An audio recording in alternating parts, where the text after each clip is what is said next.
आशुतोष, पहले आप, ये राज्यसभा चुनाव में आपकी दिलचस्पी सबसे ज्यादा आशुतोष कौन सी सीट, किस नाम या कौन से राज्य पर है? नहीं, मेरी तो किसी सीट में कोई दिलचस्पी नहीं है।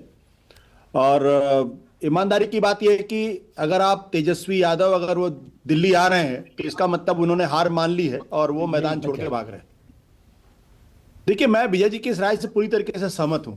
अखिलेश यादव को दिल्ली में कोई जरूरत नहीं, तेजस्वी यादव को दिल्ली में कोई जरूरत नहीं। अगर आप वाकई में नेता हैं तो आपके पास 4 साल 5 साल का वक्त है। आप पूरे बिहार को मत डालिए ना, एक एक गांव में जाइए, एक एक लोगों से मिलिए। आपकी पार्टी ऑलरेडी लगातार चुनाव हार रही, यही हाल अखिलेश यादव का है। 10 साल से चुनाव हार चुके हैं। आप दिल्ली में बैठ के क्या कर रहे हैं? आप क्यों नहीं गाजियाबाद से गाजीपुर की यात्रा करते? पैदल जाइए, लोगों से मिलिए, खड़े होइए, मुद्दे खड़े करिए। योगी आदित्यनाथ की नाक पे दम कर दीजिए। खाली ट्विटर पर लिखने से थोड़ी काम चलने वाला। तो मेरा मानना है कि तेजस्वी यादव को भी समझ में आ गया कि बिहार में राजनीति उनके बस की है नहीं। अब चलो राज्यसभा मिल जाए, लेकिन ये जो समाजवादियों की जो पूरी अवसरवादी राजनीति है, घोर अवसरवादी राजनीति। निशांत का क्या पॉलिटिकल कंट्रीब्यूशन है? क्यों राज्यसभा में आना चाहिए उनको? उन्होंने कौन से जाके पेड़ उखाड़ लिए हैं? कौन से पर्वत में रास्ता बनाया उन्होंने? क्या वो इस काबिल भी हैं कि वो राज्यसभा में आए? मतलब किसी भी कोने से निशांत का राज्यसभा में आना कहां से जस्टिफाइड है? क्या जनता दल यूनाइटेड जो है उसमें वीरों की कमी हो गई है? कोई वीर नहीं बचा जो राज्यसभा में आने के लायक हो। आप मुझे बताइए, आम आदमी पार्टी की जो थोड़ी बहुत जो हैसियत संसद के अंदर है वो सिर्फ संजय सिंह की वजह से है। वो राघव चड्ढा को आपने कभी देखा बोलते हुए? संदीप पाठक को आपने बोलते हुए? चलो ये तो फिर भी पॉलिटिकल लोग हैं। नहीं, राघव तो बोलते हैं, राघव चड्ढा तो अक्सर बोलते हैं। बहुत कम, वो डरते वर्ते चुप के बोलते रहते हैं। खैर, वो उनके बारे में क्या टिप्पणी को सॉरी मेरे मुंह से निकल गया वो तो। अब क्या बोलूं मैं, हमारे साथ काम किए हुए लोग हैं। देखिए, महत्वपूर्ण सवाल क्या है कि जब आप अपनी जमीन छोड़कर आएंगे, तेजस्वी यादव अगर बिहार के अंदर काम नहीं करेंगे तो आज 22 सीटें हैं, अगली बार 2 सीटें भी नहीं रहेंगी उनके पास।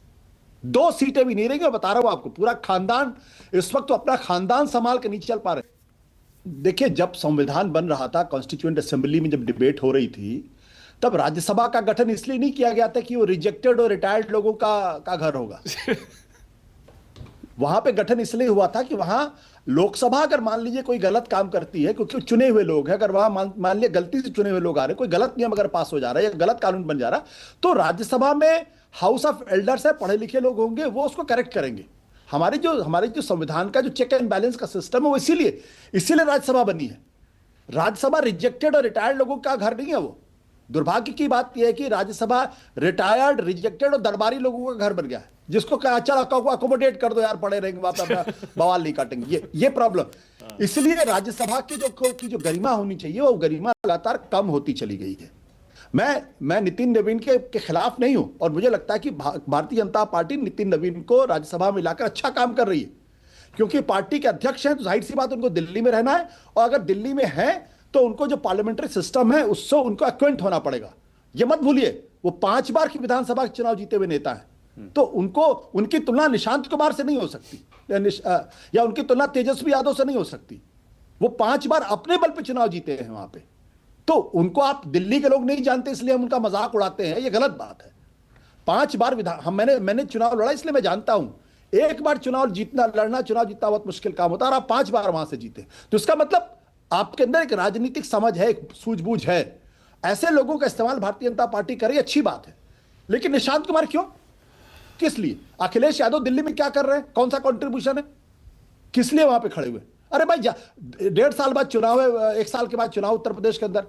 आप क्या आज की तारीख में कोई नैरेटिव गढ़ पाए योगी आदित्यनाथ सरकार के खिलाफ? एक नैरेटिव बता दीजिए मुझे।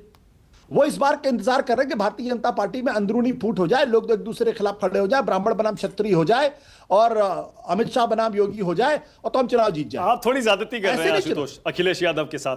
जितना अखिलेश यादव यूपी में दिख रहे हैं, योगी आदित्यनाथ और इधर नरेंद्र मोदी से लड़ते हुए, उतना तो कोई नहीं दिख रहा। बल्कि राहुल गांधी की बात पूरे देश में, अगर मैं सही मायनों में बताऊं, मीडिया, सोशल मीडिया, रोज प्रेस कॉन्फ्रेंस, सब जगह देख लीजिए, अखिलेश यादव राहुल के बाद शायद सेकंड नंबर पे दिखते हैं।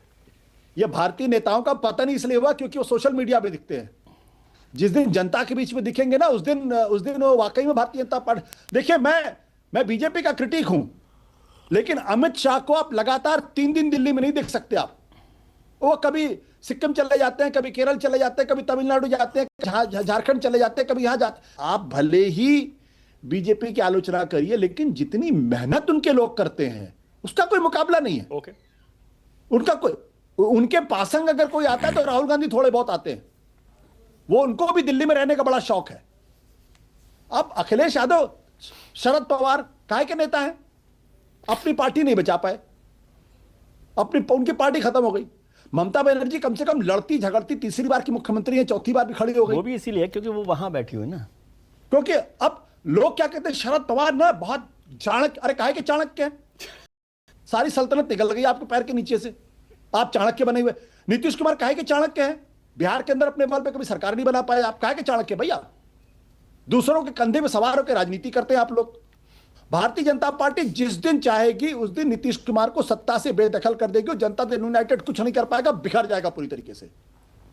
ये सच्चाई है। Okay, alright. वो बिहार के अंदर बीजेपी के रहमो करम पर जिंदा है, इसके अलावा कुछ नहीं वहां पे।